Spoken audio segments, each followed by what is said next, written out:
The marble was so cold, it stole the warmth from Leo Rivera's cheek in seconds. His face was pinned to the lobby floor of Vale Tower, like a warning sign. One security guard's knee sat between his shoulder blades, calibrated pressure that hurt without looking dramatic. Leo's breath fogged once and disappeared under the vaulted ceiling. The air smelled like lemon polish and money. A polished shoe expensive, spotless pressed down on the corner of an envelope that had slipped from Leo's jacket when the guards flicked him. The envelope bent under the weight, trapped, the paper threatening to tear. Leo's fingers stretched across the marble, trembling, and brushed the edge. "Hands still," the guard murmured, close enough that the words felt like breath. Behind the security desk, a wall of monitors displayed clean camera angles of a clean lobby. A man in a suit walked past, glanced down at the boy, and continued without breaking stride. People moved around Leo the way people moved around a spill, careful not to touch, careful not to acknowledge. Outside the glass doors, rain streaked down in thin lines, turning the city into a blurred aquarium. The guards hauled Leo toward the revolving doors.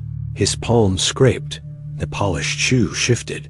The envelope slid half an inch, still pinned. Leo's heart hammered, as if it recognized something his mind refused to say out loud. A private elevator chime. Adrian Vale stepped into the lobby. He moved with the calm of a man who had never had to ask permission for space. Charcoal coat, perfect hair, expression composed to the point of cruelty. People straightened around him without noticing they were doing it. Adrian's gaze flicked to the security desk, the guards, the cameras, the numbers on the phone in his hand. He looked like someone arriving to confirm that a machine was running on schedule. Then his eyes landed on the envelope pinned under the shoe. For a fraction of a second, something tightened behind his eyes. Not sympathy, not guilt. Something older, reflexive, like a hand hovering over a wound he refused to acknowledge. He didn't look at Leo's face. He didn't know who the boy was. He didn't know that envelope would travel through glass and power and land like a grenade in the heart of his company.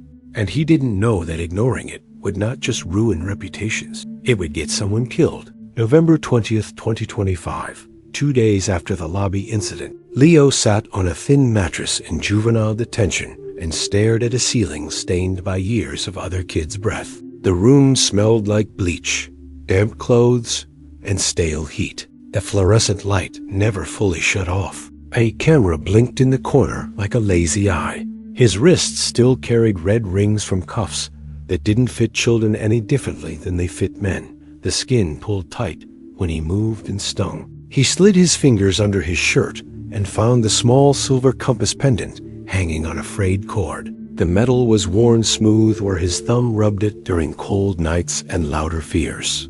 When Leo had been little, Elena Rivera had pressed the compass into his palm and told him it had belonged to her brother. She had said one name like it was a curse that invited itself back, Stonebridge. She had gone quiet after that, eyes focused on something beyond the room, as if saying the word was the same as opening a door and letting the wrong people in. Everything else had gone. Elena, his mother, had vanished when Leo was 9. Not died, vanished. The kind of missing that didn't get a press conference. A shelter worker had said overdose like it was an administrative category. A man under the bridge had said she ran. A woman with kind eyes had said he swallowed people whole sometimes. Leo had learned to survive on sidewalks after that. Hunger became an ordinary ache. Cold became a constant enemy. Adults became risk calculations. He learned which store owners threw water and which ones only threatened. He learned how to keep his shoulders narrow and his voice calm, so people didn't decide he was dangerous. He hadn't gone into Vale Tower to steal. He hadn't gone in to cause trouble. He'd gone in because rain was sharp and the wind cut through his jacket like it was paper. He had found the warmest corner he could that wasn't an alley, a marble lobby of a building that smelled like safety purchased wholesale. He had sat near a fake plant. He had made himself small. He had closed his eyes for just a minute. Boots had approached. A shoe nudged his foot, not hard enough to look violent, just hard enough to humiliate. Get up, rat. Then hands. Then the floor. Then laughter when the cops searched his pockets and found a crust of bread and a broken phone. Then a judge had looked at him like a problem and called it trespass. If the system wouldn't hear him, he would bypass it. Leo stole a legal pad sheet from a counselor's office and a pencil stub from a cup on a desk. He wrote slowly, forcing his hand not to shake, because shaky writing got treated like lying. He addressed the letter to the only name the city seemed to worship, Adrian Vale. He wrote what happened in sharp, simple sentences. He wrote about the knee in his back. He wrote about being called a rat. He wrote about employees walking around him like he was a spill. He wrote about the guard muttering something about numbers. He wrote about a word he'd overheard in the precinct hallway, a word a security contractor had said with a smirk, mirror.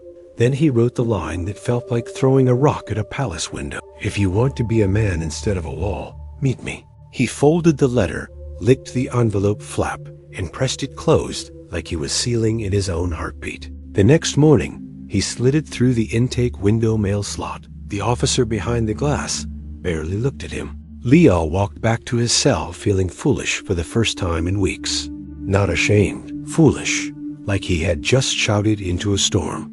Across the city, Adrian Vale sat in a penthouse office where the air was filtered and the silence was expensive. Rain traced clean lines down the floor-to-ceiling glass.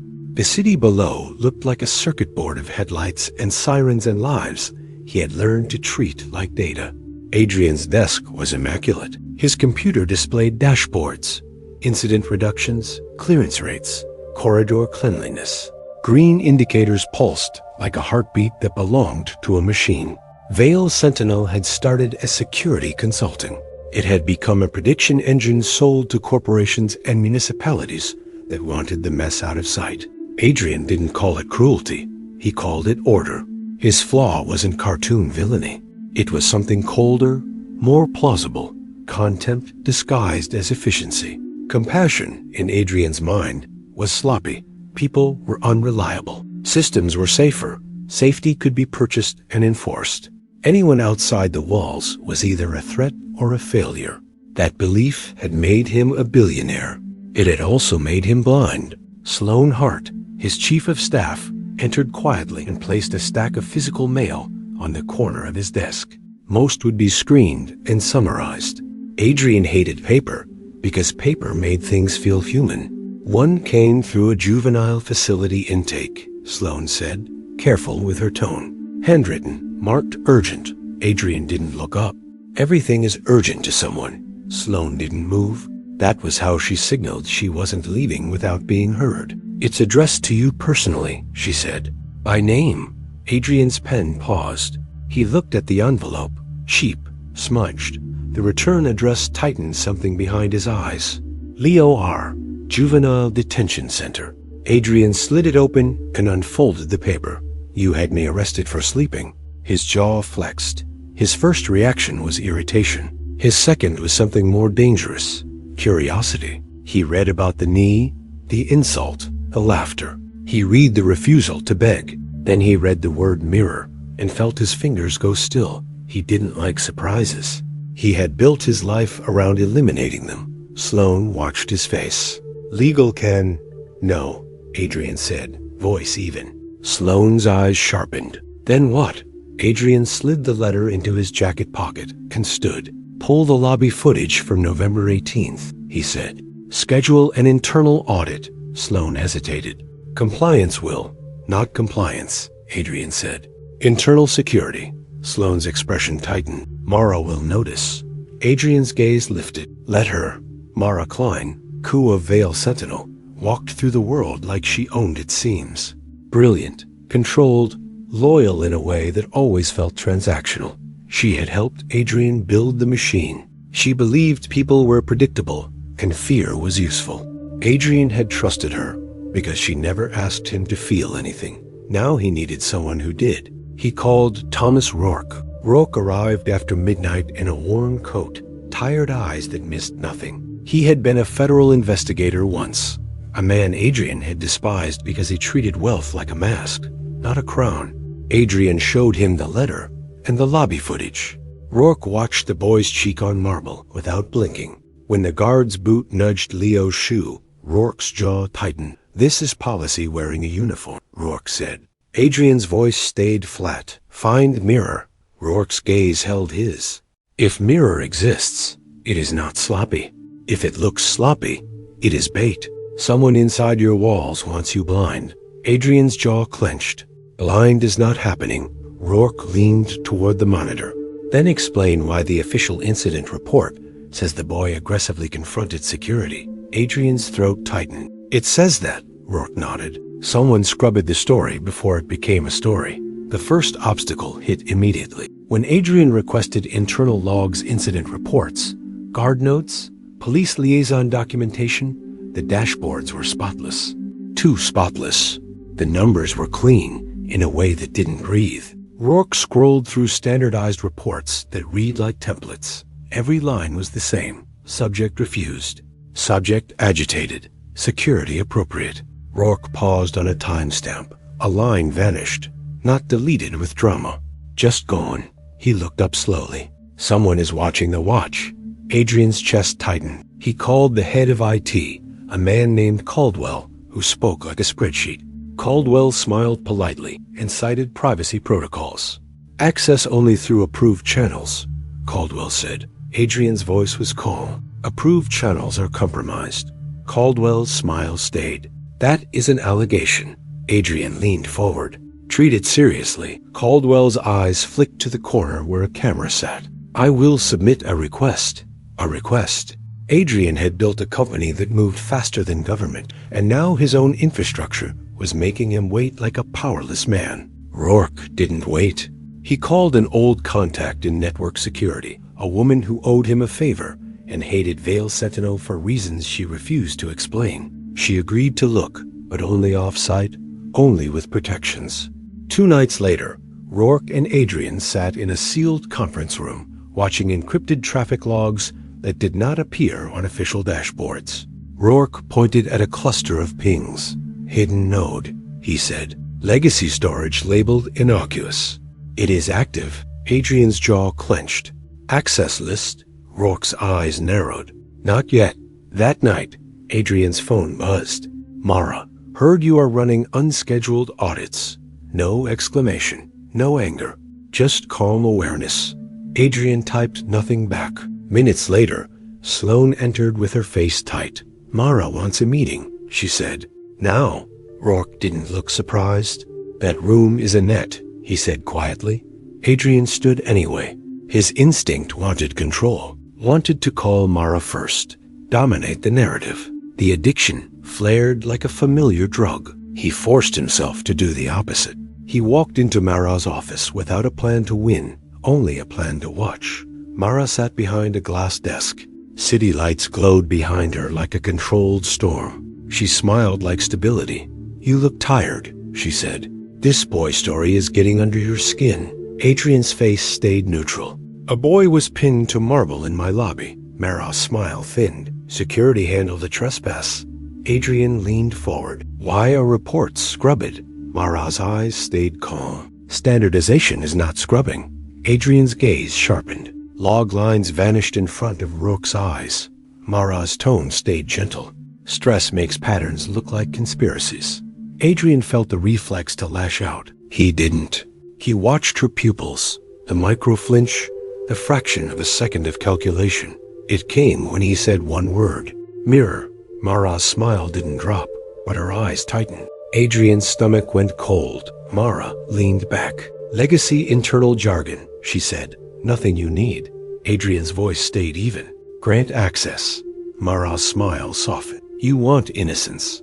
You want to believe you are different." The line landed because it was close enough to true to hurt. Mara's tone stayed gentle. "Let me handle it. Donate to a youth shelter. Make a statement about compassion. Protect the brand." Adrian heard Leo's letter in his pocket, like a heartbeat. Adrian spoke quietly. "No." Mara's smile cooled. "Then you burn the company." Adrian held her gaze. "If it is built on burning children, it deserves it." For the first time, Mara's mask slipped. Not fully, just enough to show the cold underneath. "You do not know what you are touching," she said. Adrian's voice was flat. Then provide clarity. Mara's smile returned, brittle. It ends before it reaches you, she said. That is the purpose of walls. Adrian left her office with his jaw tight. Leo was called into a small office at juvenile detention the next day. A social worker slid a form across the table. Visitor request. Adrian Vale. Leo stared at the name until it blurred. The meeting happened behind plexiglass. Adrian sat on one side in a coat too expensive for the room. Miles Eddington sat beside him, face tight with disgust at the smell. Leo sat on the other side with a bruise along his jaw and eyes that didn't flinch. Adrian spoke first. You wrote a letter. Leo's voice was calm. Truth got written. Miles scoffed. Leo didn't look at him. Adrian's gaze stayed on Leo. Trespass happened. Leo leaned forward slightly. Sleep happened. Your guard called me a rat. Your guard lied. Cameras watched and still did not see. Adrian's jaw flexed. Motivation. Leo didn't blink. Not money. That landed harder than begging would have. Adrian's voice lowered. Reason. Leo's eyes sharpened. Because judges do not care. Cops protect each other. Public defenders are tired. You built the machine. If you did not mean to, you still did. My name needed to land somewhere. Adrian felt shame trying to crawl through the cracks. Leo continued. Guards talked about numbers. Arrest numbers. Clean corridor numbers. Mirror got said in a precinct hallway. Adrian's spine stiffened. Mirror source. Leo didn't blink. A Sentinel contractor. He said mirror flagged me. He said cameras catching me was bad. Adrian's voice turned flat. Mirror is not authorized. Leo's mouth tightened. That is what everyone says after they do something. Adrian held his gaze. If it exists, it gets found. Leo's eyes stayed hard. Not quiet. Loud enough to hurt. Leo's hand slid under his shirt. He pulled out the compass pendant and held it up for a moment. The silver caught the harsh light. Adrian's breath caught before he could stop it. Identical. Same worn metal. Same tiny scratch near the rim. Leo saw Adrian's face change. You know it, Leo said. Adrian's voice came out rough. Origin. My mom, Leo said. His voice tightened. Elena Rivera. Adrian's chest tightened like a door opening. Leo didn't soften. She said it belonged to her brother. She said Stonebridge took him. Adrian sat back slowly, trying to keep his expression neutral. He failed. Leo watched him with cold clarity. Mirror gets found, Leo said. My mother gets found. The meeting ended. Leo was led away. Adrian walked out into night air with his throat tight and his pocket heavy. The second obstacle came with teeth. Rourke's contact stopped answering calls. Not delayed, gone. Rourke drove to her apartment building. Her mailbox overflowed. A red notice hung on her door.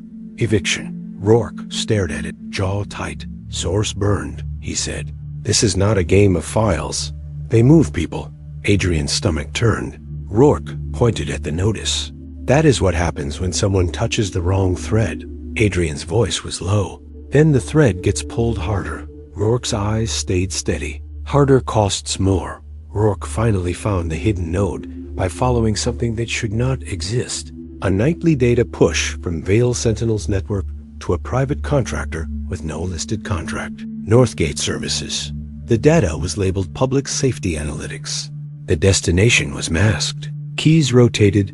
The machine wasn't sloppy. Rourke didn't crack it in a night. Days went by. Adrian's board started asking questions. Mara's pressure increased. Caldwell stalled. Doors closed politely. The machine used friction like a weapon. Adrian felt the urge to use power the way he always had. Threaten, fire, dominate. He almost did. He sat in his office with his phone in hand and a number on the screen. A fixer he'd used years ago to make problems disappear quietly. One call and stories would shift. Witnesses would be discredited. A narrative would be built. Adrian stared at the number until his eyes burned. Then he deleted it. His hand shook like he'd just amputated an addiction. He called Dana Kessler instead. Dana's voice was procedural, clipped. Cooperation is lanes, she said. Improvisation breaks cases. Adrian's jaw clenched. A child is scheduled to disappear. Dana's pause was short. Evidence brings action, she said. Preemptive action needs probable cause and jurisdiction. Bad actors love weekends and administrative transfers. That line landed as a reset. The net had holes. December 7th, 2025, Rourke came in with something that wasn't a full monster, but a claw. He had found the directory name on the hidden cluster, Mirror. He opened a file labeled Operation Calendar, Removal Event, December 19th, 2025, Harbor Corridor Sweep, Priority, Image Contamination. Below it were IDs tied to faces, not names. Mirror didn't store names at first. It stored matches. Camera scraped facial embeddings, cross-checked against juvenile booking photos, shelter intake scans, and prior booking crosswalks. A person became a probability score. A kid became a red dot. Leo's ID was there. 3 other juvenile IDs were there. One internal note sat beside another ID, E-R, asset risk. Adrian's breath caught. Asset, Rourke said softly. Ownership language. Adrian stared at the date, 12 days away, December 19th. The gala was December 20th. Adrian's stomach went cold with realization. They cleaned the corridor for the gala, he said. Rourke's eyes stayed on the screen. They clean witnesses. Adrian's voice dropped. Removal event definition. Rourke's voice was flat. Arrest, transfer, diversion, private beds, behavioral health transport. A city contract loophole wrapped in medical language. Northgate does not call it kidnapping. Northgate calls it youth diversion and behavioral transport. Adrian felt something tighten in his throat. This is a funeral scheduled in advance. Rourke's gaze flicked to him. Time for polite ended. The first major payoff had landed. The machine existed. The machine had a calendar. The machine had a date. And in that moment, in the same tone as the world they were in, there was only one thing that could be said to anyone listening without breaking the spell. This story had reached the point where the lie stopped being abstract. It had a timestamp. If anyone wanted to see what happened when an empire got challenged by a child's name, staying close mattered. Subscribing mattered, not for comfort, but because the next 12 days would either save a child or bury one. Adrian didn't sleep that night. He went to Mara the next morning and didn't hide his knowledge. Mara sat behind her glass desk, city behind her like a controlled storm. She smiled like stability. "You look unwell," she said. Adrian's voice was calm. December 19th. Mara's smile didn't change. Dates are not crimes. Adrian leaned forward. Removal event. Harbor corridor. Mara's eyes tightened. Emotional language. Adrian's gaze sharpened. Leo Rivera is flagged. Kids are flagged. This is optics, not safety. Mara leaned back. Softness dropped from her tone. Optics keep contracts. Contracts keep payroll. Payroll keeps the city from chaos. Adrian stared. Children are chaos in your mouth. Mara's voice stayed even. Unmanaged variables are chaos. Adrian felt nausea, pure and sharp. Mara lowered her voice. No public detonation, she said. Quiet fixes. Move the boy. Fund a shelter. Make press forget. Adrian heard Leo's letter in his pocket. Silence wasn't neutrality. Silence was consent. Adrian spoke quietly. It ends now. Mara's eyes narrowed. Public confession makes you meet. Adrian's jaw clenched. Then let it. Mara's smile returned, brittle. You burn everything. Adrian held her gaze. Stop feeding it children. Mara's eyes went cold. You do not understand what keeps you alive. Adrian left with the date beating inside his skull. December 19th. Adrian met Leo again on December 15th in a monitored room. Leo's lip was swollen. He didn't explain. Adrian's throat tightened at the sight.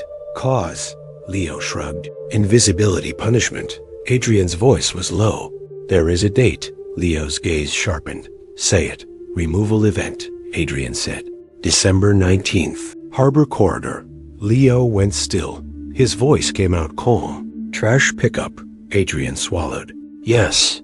Leo's fingers slid under his shirt and found the compass cord like a pulse check. Other kids. Adrian shook his head. IDs only. Leo's eyes narrowed. Names exist somewhere. Adrian's voice was steady. The gala becomes the detonation. Leo stared. Your donor night. Adrian nodded. Cameras, politicians, press, records to investigators. Leo's eyes stayed hard. If you do this and vanish after, it is another rich man's story. Adrian held his gaze. Actions get watched. Leo's jaw clenched. Promises mean nothing. Adrian's voice was quiet. Agreed. December 18th arrived with rain. It felt like needles. The city tasted metallic. Rourke dug deeper. The system fought. As soon as he breached a deeper layer, the server cluster tried to lock him out. An alarm tripped in code. The screen blinked. A directory vanished. Rourke swore. Scrub happening now. Adrian's stomach dropped. Detection. Rourke's eyes were sharp.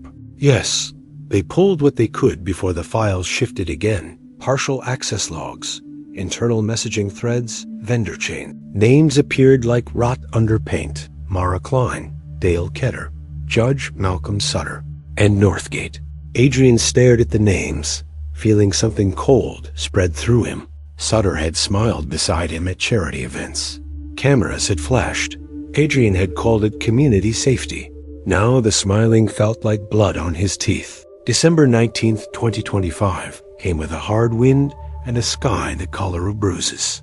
Donna had marshals on standby, but marshals weren't everywhere. She said it again in the same procedural voice that never pretended the world was fair. Preemptive arrests need probable cause, Anna said. Stopping a corridor patrol needs a legal line crossed. Bad actors hide behind administrative language. Adrian's jaw clenched. They will cross it. Dana's answer stayed steady. And catch it. Leo wasn't in Harbor Corridor. Dana had moved him, but not cleanly. The court system still had lanes it could exploit. Dana had filed emergency protection, but motions took time. Corrupt actors used timing like a weapon. Judge Sutter signed an administrative reclassification on a Friday afternoon, a paper move that shifted Leo across county lines before Dana's motion could be heard. It was a procedural shove disguised as bureaucracy. Leo felt it like a bruise. He was moved in a van with tinted windows. Not kidnapped, not free, just transferred. Staff called it safety. Leo called it being boxed. That night, Leo stood at a narrow window and watched city lights flicker. His hands clenched and unclenched. His friend Jace was still out there. Jace had been on Leo's list of names that mattered. At 11:43 p.m., Sloane's phone rang in Adrian's pocket. Sloane wasn't supposed to be on the street. She was a chief of staff, a woman with a calendar full of board calls and PR disasters. She was there because Adrian couldn't be. His name on the street would turn documentation into a circus and put targets on the monitors. Sloane coordinated the community observer team because she could move without cameras chasing her face. Her voice was tight.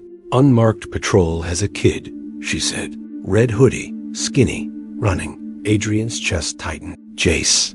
Sloane didn't confirm. Her breath was fast. They push him toward a van. Adrian's blood went cold. Dana got called, Sloane said. Marshals are 5 minutes out. 5 minutes was a lifetime. Sloane's voice dropped. They saw the cameras. Adrian's stomach twisted. Sloane kept talking, breath quick. One smiled, walked toward the lens. He said, "Turn it off," like it was a suggestion. Adrian's hands clenched. Distance. Sloane's voice steadied. The monitor kept filming. The man grabbed the camera. The lens shook. He shoved her. She stayed quiet. The van door slid open. Sloane's voice tightened. They push him in. Adrian's throat burned. Follow. Sloane followed. Tires hissed on wet pavement. The van cut corners. The monitor kept the camera on. 2 blocks later, the van swerved toward a service entrance behind a shuttered clinic. A sign above the door read Recovery Outreach. Sloane's voice turned cold. Facility cover. A siren wailed faintly, then closer. Marshals. The patrol men hesitated. The van door slammed. The van started to pull away. Sloane's voice cracked. He is inside. Marshals arrived with lights flashing. The van tried to bolt, clipped a curb, stalled. Commands shouted. Boots hit pavement. The van door burst open. Jace spilled onto wet ground like a thrown package. He coughed hard, gagging, eyes wild. A sweet chemical smell hung in the air. Sedative aerosol. Not enough to knock him out fully. enough to make him compliant. Jace had nearly died, not from bullets, not from drama, but from a quiet spray in a van. One patrolman was cuffed. The other bolted and vanished into alleys like a practiced ghost. Jace lay shaking, breath ragged. Sloane knelt beside him, voice steady, hands careful. "Stay present," she said. Jace's eyes flicked toward the clinic door, then toward the shadows, as if he expected someone with authority to step out and claim him like property. Adrian listened to Sloane's report and felt panic like a foreign substance in his body. Not panic for himself. Panic because a kid had almost been erased in front of cameras and legal observers, and it still almost worked. The machine didn't just schedule harm, it executed it. December 20th, 2025, Vale Tower's gala glittered with chandeliers and expensive laughter. Outside, protesters pressed against barricades in rain, signs smearing ink. Inside, donors sipped champagne and believed generosity washed everything clean. Mara moved through the crowd like a queen, black dress shimmering, smile perfect. Adrian stood backstage with a flash drive in his pocket, and the chemical smell of Harbor Corridor lodged in his memory like poison. Miles cornered him, voice urgent, not caring about kids, caring about risk. Adrian cut him off with one sentence. "A child nearly died last night," Adrian said. Miles stared like that was inconvenient. Adrian walked onto the stage when his name was announced. Applause rose like automatic machinery. He stepped to the podium, put both hands on the wood, and looked out at the crowd. Comfort, power, people who had never had their cheek pressed to marble. He thought of the envelope, trapped under a polished shoe. He leaned into the microphone. "My company has done harm," he said. Applause faltered. "We built tools that flagged children as contamination," Adrian continued. "We partnered with systems that treated poverty as a crime. We incentivized arrests and called it safety." Phones lifted, murmurs spread. Mara's smile froze. Adrian held the flash drive up. "Internal records are being delivered to federal investigators and independent auditors. Names and operational specifics are going to investigators.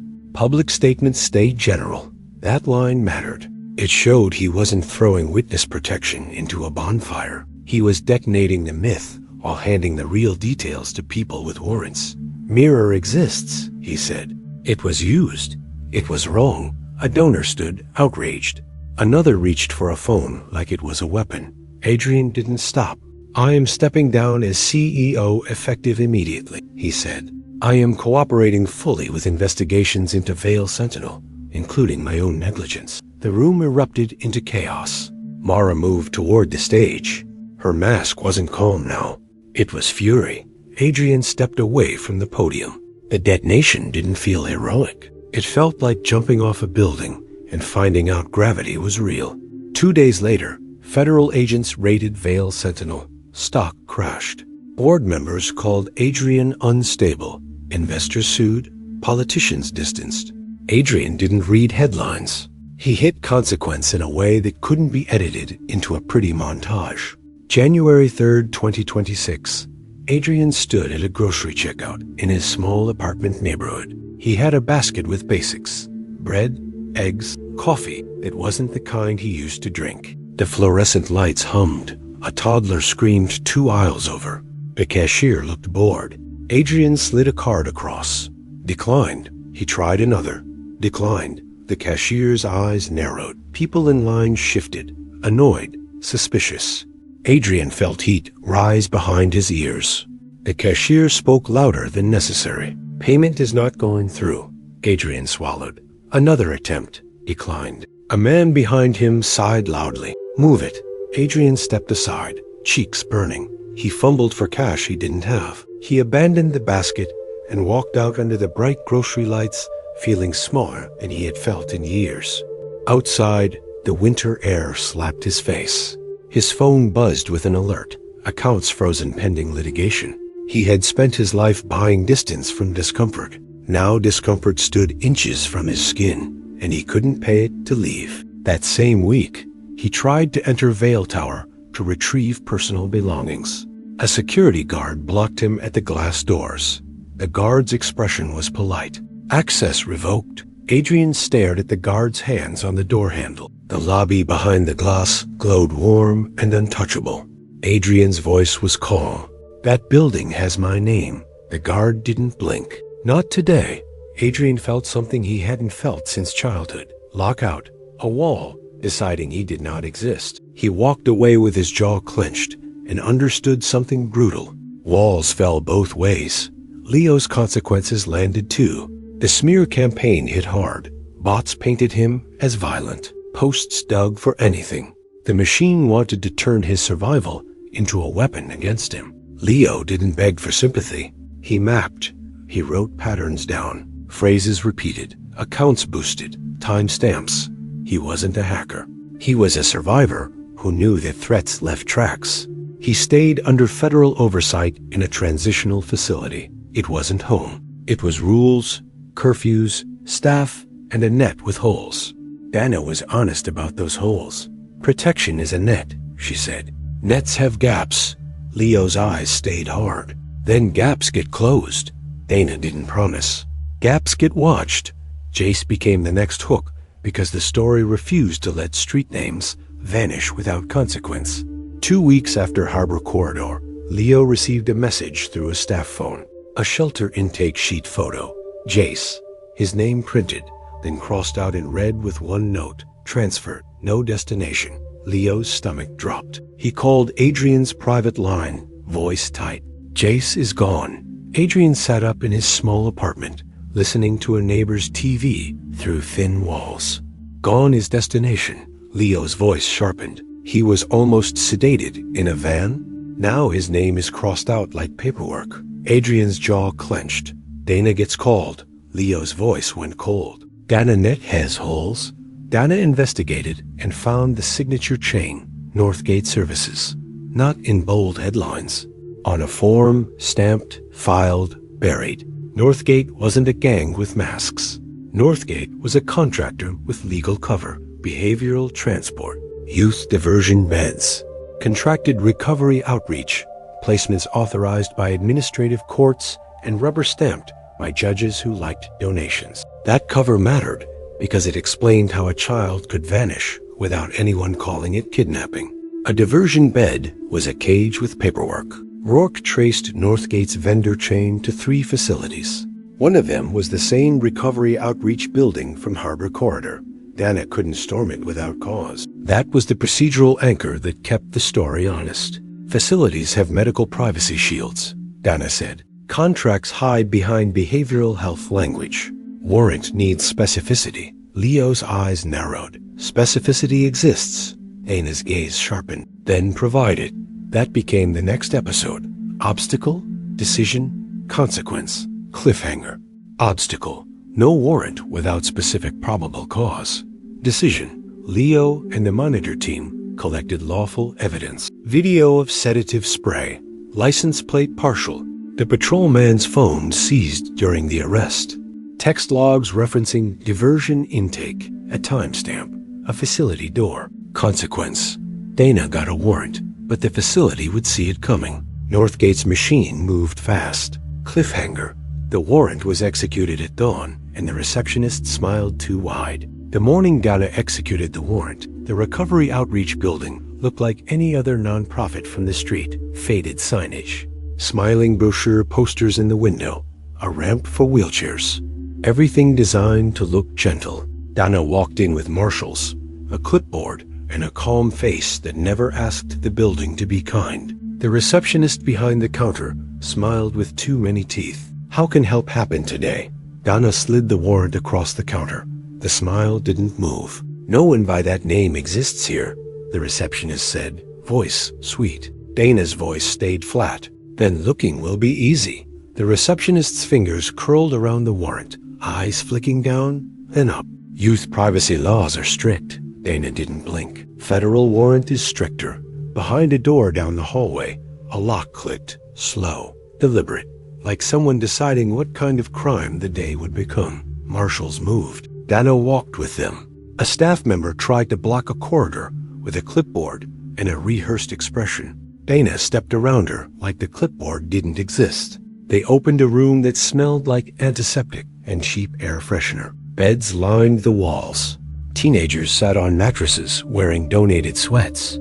Some stared blankly, some watched with eyes too sharp. A boy in the corner flinched at the sight of uniforms. Dana's voice softened only enough to become human. "Names," she said. "First names only." Silence. Then one boy whispered, "Jace." Leo wasn't there, but the name hit him anyway when Dana reported it. Jace was alive. He was also changed. He spoke in clipped sentences. His hands shook. He didn't trust doors.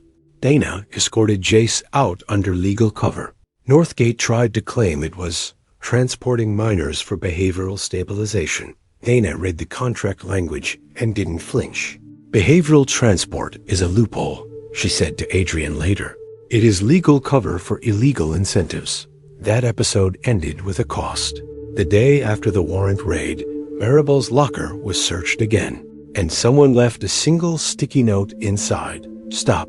Maribel held the note with shaking hands and told the lawyer at the clinic, voice low. "They are watching," she whispered. "They know the warrant came from evidence. They know I was a thread. The net had holes.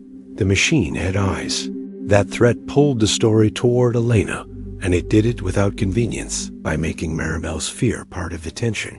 Maribel didn't show up with Elena in perfect condition. She showed up with guilt. "I waited too long," she whispered. "I told myself she was not my responsibility. Then I heard the boy name on TV. I realized I was watching a mother drown quietly." She handed the crumpled envelope with faded ink. "Leo, keep the compass." Leo recognized the handwriting and went still. That was the next hard turn. Elena wasn't dead. She was alive inside a facility that had erased her into a Jane Doe number. Dana set conditions. Federal escort. Documentation.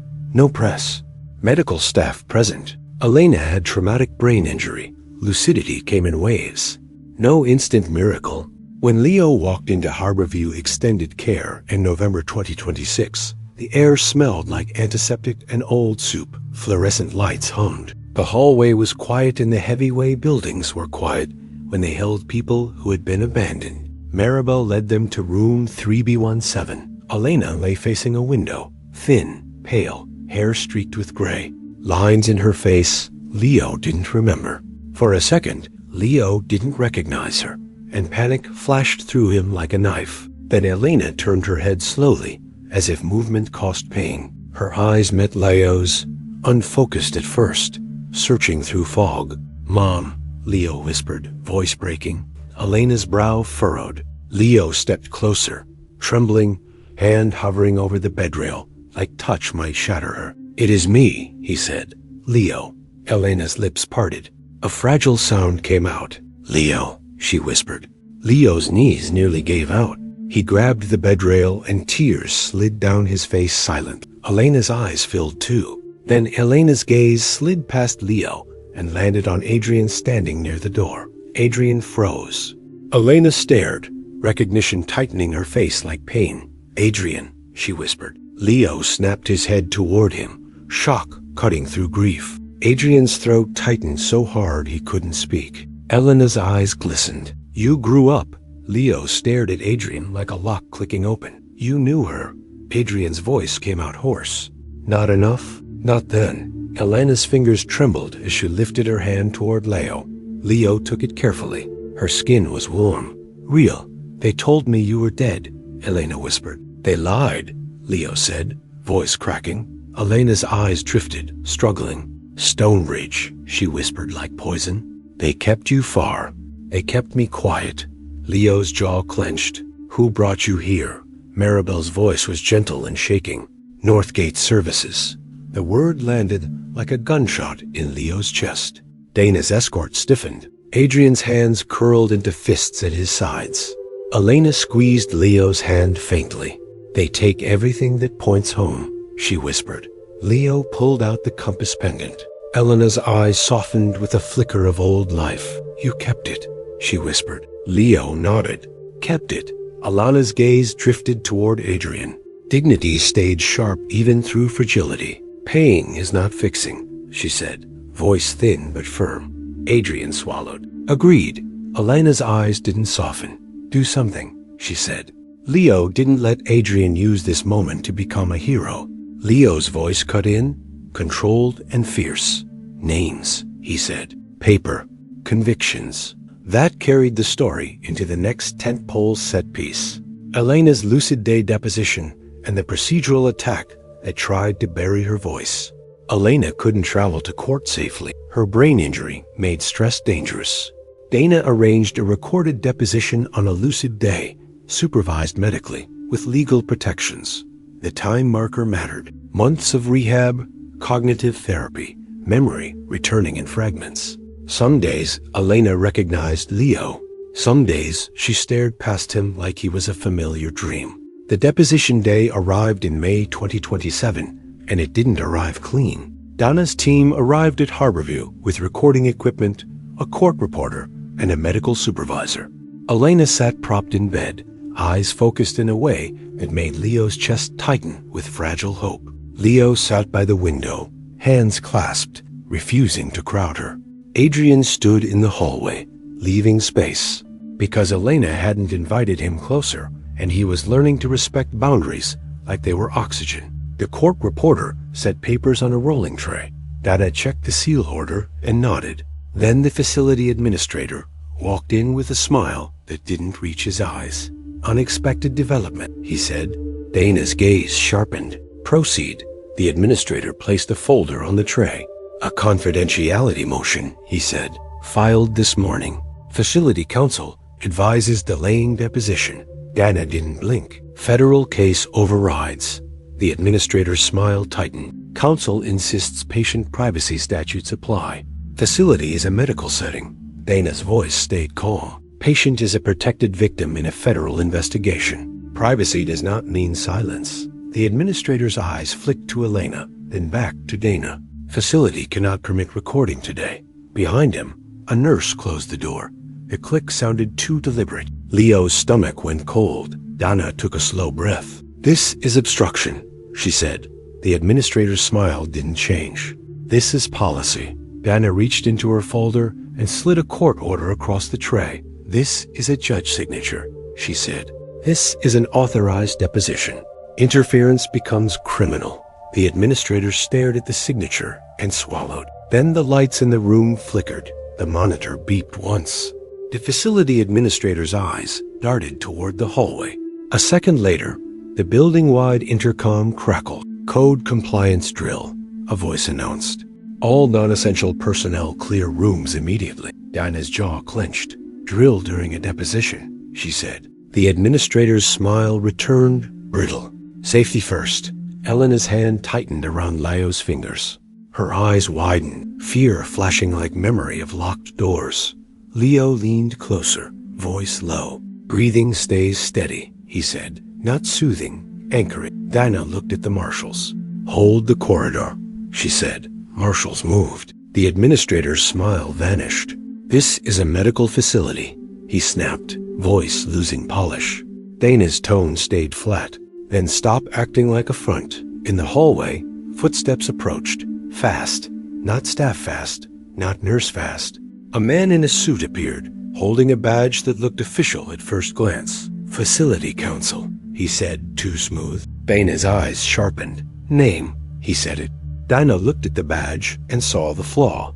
The font, the laminate, the cheapness.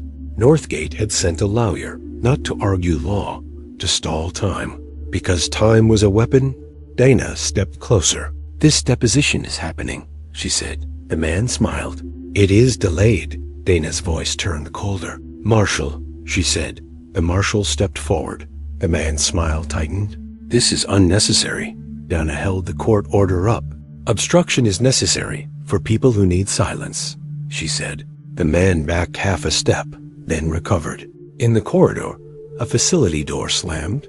Elena flinched. Leo's jaw clenched. Dana spoke quickly. Recording begins now, she said. The court reporter started. Elena took a breath, eyes focused, and her voice came out thin but clear. My name is Elena Rivera, she said.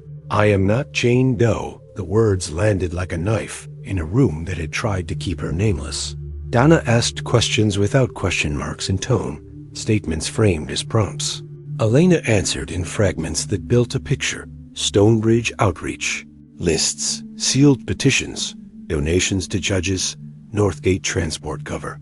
Elena's eyes hardened when she said one line. They did not kidnap with masks, she said.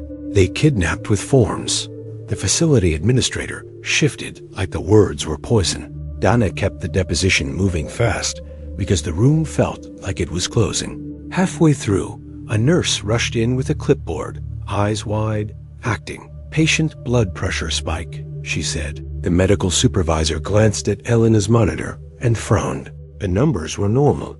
The nurse's eyes flicked to the hallway, then back. Dana's jaw clenched. A procedural attack disguised as medical concern. Dana leaned toward the supervisor. Confirm with equipment, she said. The supervisor checked manually. Normal. Dana looked at the nurse. Leave, she said. The nurse hesitated. A marshal stepped closer. The nurse left. Elena's hand trembled, but she kept talking. Her dignity held. When the deposition ended, Dana had the recording secured. She left with it in a locked case, like it was a living thing. In the hallway, the facility administrator's face was pale. You are making this dangerous, he hissed. Dana's eyes were flat. Danger existed before my shoes touched your floor.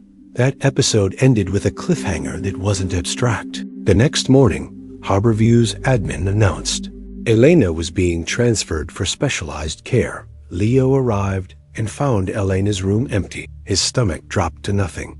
Dana's net had holes. Someone was trying to move Elena the way they moved Jace. Leo stood in the hallway shaking with rage and fear and spoke one sentence like a vow. No more transfers. Dana moved fast.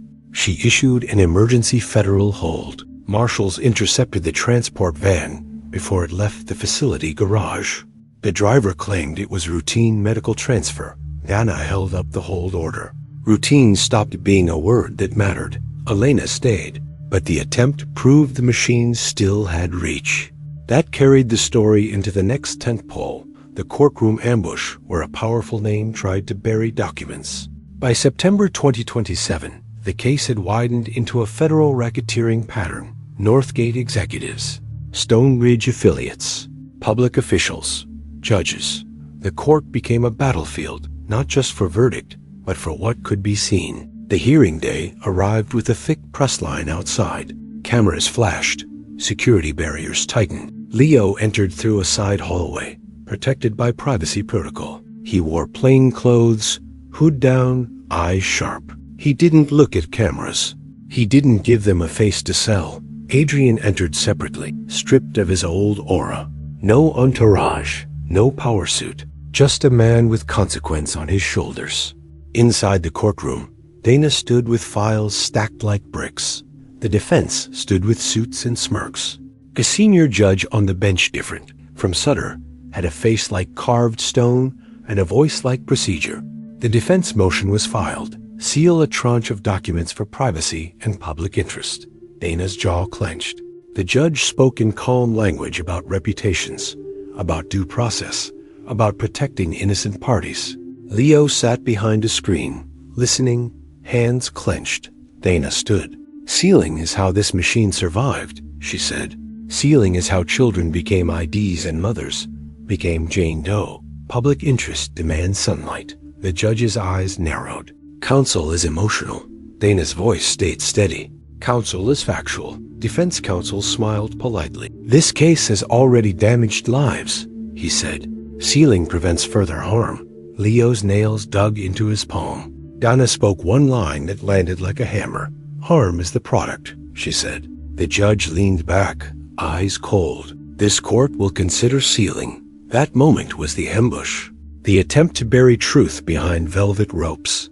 Dana's hands stayed steady, but her eyes flashed with something sharp. She reached into her file and produced one document, a donation ledger. Stonebridge contributions routed to judicial campaign committees with dates and amounts. The judge's face tightened. Defense counsel's smile faltered. Dana's voice was flat. Sealing benefits people in this room. The courtroom murmured. The judge's gavel hit once, hard. Order restored. But the damage was done, because the ledger made the attempt to seal look like what it was, self-protection. The judge delayed ruling, pushing it out, buying time. That delay became the next clock. A sealing decision in 2 weeks would decide whether the public learned names bigger than Mara. The net had holes. Time was a weapon. Mara Klein proved her operational power in a scene, not just words, and it hit earlier, mid-investigation, before her downfall. In February 2026, when Adrian tried to enter a secure server room at Vale Sentinel to retrieve archived hardware for Dana, his access badge went red at the elevator. A soft beep. Denied. Adrian stared at the reader like it was a slap. His phone buzzed immediately. Mara, security protocols updated. For your protection. Adrian's jaw clenched. He turned, and 2 security guards stood at the end of the corridor, posture polite, eyes cold. Adrian understood the message. Mara could lock doors in real time. Mara could make him powerless inside his own building. Rourke arrived beside him, saw the red light, and spoke quietly. She is showing you the leash. Adrian swallowed. Then the leash gets cut. That moment mattered because it made Mara competent. It made her dangerous.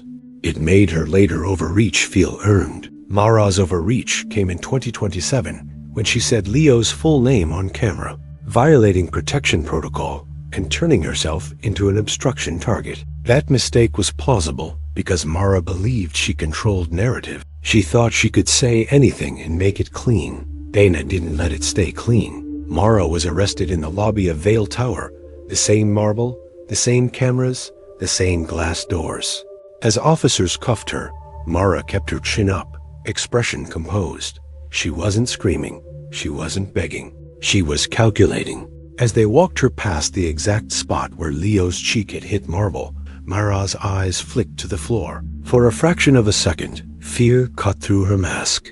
Leo watched the footage later in a quiet room, face still. He didn't smile. He didn't celebrate. He understood that one arrest didn't kill a machine. It just removed a hand. The machine still had other hands. Northgate tried a last move when Mara went down. A witness disappeared. Not Leo, not Elena.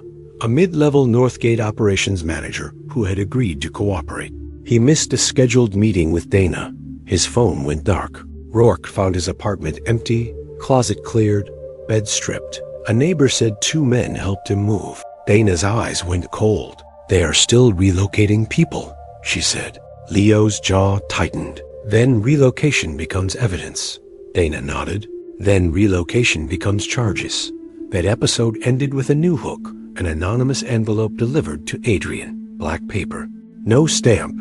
Inside, a photo of Elena's hospital room door. Under it, typed neatly, walls fall both ways. Adrian's blood went cold. He didn't call a fixer. He called Dana. Dana's voice was grim. Escalation, she said. Marshals. Surveillance. Emergency holds. Adrian's jaw clenched. They know locations. Dana's answer stayed steady. Net has holes. Adrian stared at his thin apartment walls and listened to a neighbor's footsteps through drywall. He felt exposed in a way wealth had kept him from feeling for years. He deserved it. Leo's arc stayed consistent. He didn't become grateful. He became strategic. When bots attacked, he mapped patterns. When facilities hid behind privacy, he demanded warrants. When people tried to own him, he refused. He made proactive moves every episode because agency was how he survived. One night in late 2027, Leo sat in the clinic office with a laptop and a list of phrases the bots used. He compared them to internal corporate memos leaked from Vale Sentinel's PR team. The phrases matched, not a coincidence. A vendor. Leo slid the comparison to Dana without drama. Same language engine, he said. Dana's eyes sharpened. That becomes linkage. Leo's voice was flat. That becomes charges. Adrian's arc stayed honest too. He didn't always move perfectly. He almost reverted to control. He didn't. He accepted humiliation. He accepted being hated. He accepted losing the identity he had built around being untouchable. He did service hours in community centers. He carried boxes. He listened while parents screamed at him. He didn't interrupt. He didn't defend. That wasn't redemption. That was consequence. Elena's arc stayed dignified. She had boundaries. She didn't forgive quickly. She tried trust like oxygen. On lucid days, Elena spoke with thin clarity about Stonebridge. She described outreach events where philanthropists came to shelters with clipboards. She described lists. She described sealed petitions. She described a social worker who warned her quietly. "You do not fight this alone," Elena said once, voice thin. "You disappear." Elena had fought anyway. Elena had disappeared anyway. Elena did not soften for Adrian. When Adrian stood in her doorway one day and said her name carefully, Elena stared at him and spoke one sentence. "Do not ask for forgiveness," she said. "Build doors that do not lock from one side." That became the recurring motif, and it returned later in the final image. The trial stretched through 2028. It didn't resolve with one traumatic verdict. It ground forward with motions, delays, and battles over what could be shown. Leo testified behind a privacy screen. His voice didn't shake. He described the lobby, the knee, the insult, the clean corridor language. He described Harbor Corridor and the van and the sweet chemical smell. A defense attorney framed it as misunderstanding. Leo's response stayed calm. "Misunderstandings became profitable," he said. The courtroom went still. Adrian testified too, and it cost him everything that remained of his old self. He described his childhood in foster care without trying to make it inspiring. He described how control became addiction. He described building Vale Sentinel as fortress. He described how that fortress became weapon. He didn't ask the court to understand him. He asked them to convict the machine. When the verdict came, it wasn't perfect. Systems rarely were. Some defendants took plea deals. Some powerful names avoided prison through technicalities. But Northgate collapsed. Stonebridge cracked. Facilities shut down. Contract pipelines exposed. Key operators went to prison, including Mara Klein. Mara didn't look at the jury when guilty landed. Mara looked at Adrian, like she was measuring what it cost him to finally stop being hers. Adrian's consequences didn't disappear with the verdict. Civil suits came in waves. He signed away remaining assets into restitution pools, administered by community oversight. He was barred from holding executive roles. He continued monitored service.